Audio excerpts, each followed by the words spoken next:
નમસ્તે. અંગ્રેજીનું એબીસીડીમાં આપનું સ્વાગત છે. આજે આપણે એક નવા ચેપ્ટરની શરૂઆત કરીશું.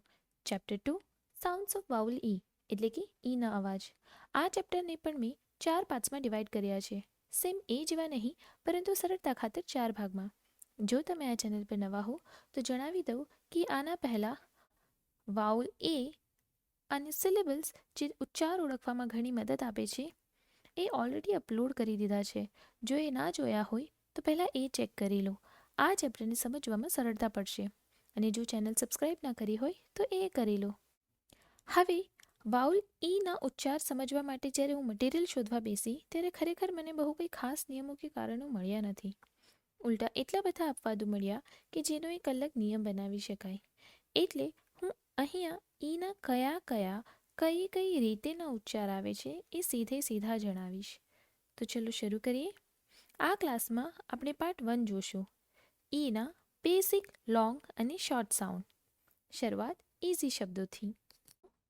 તો ઈનો શોર્ટ સાઉન્ડ છે એ લાઈક એલિફન્ટ અને લોંગ સાઉન્ડ છે ઈ એઝ ઈગલ.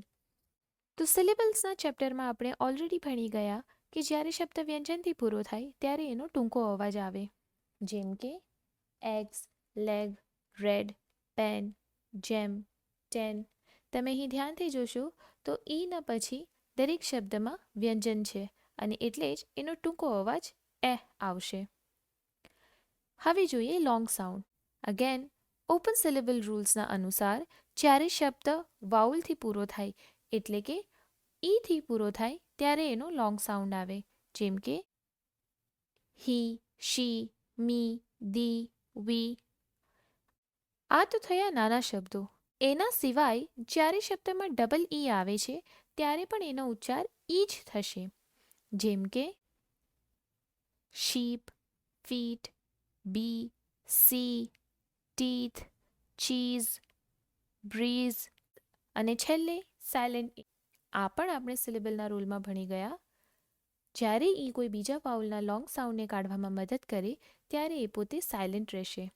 જેમ કે તમે અહીં જોઈ શકો છો MAT એટલે કે શોર્ટ સાઉન્ડ મેટ થાય અને MATE લોંગ સાઉન્ડ મેટ થશે અને આ ઈ લગાડવાથી શબ્દના અર્થમાં પણ ફેરફાર આવશે. અહીં મેં આઈ, ઓ અને યુના પણ ઉદાહરણ આપ્યા છે. જેમ કે બીટમાં ઈ લાગવાથી બાઇટ થશે, નોટમાં ઈ લાગવાથી નોટ થશે, ટબમાં ઈ લાગવાથી ટ્યુબ થશે અને ઈ પોતે સાયલેન્ટ રહેશે. તો આ હતું સાઉન્ડ્સ ઓફ ઈનું પાર્ટ 1. જો તમને વિડીયો ગમ્યો હોય તો પ્લીઝ એને લાઇક કરો, શેર કરો અને આગળના ચેનલ્સની અપડેટ્સ મેળવવા માટે ચેનલને સબસ્ક્રાઈબ કરો. ફરી મળીશું. Bye bye.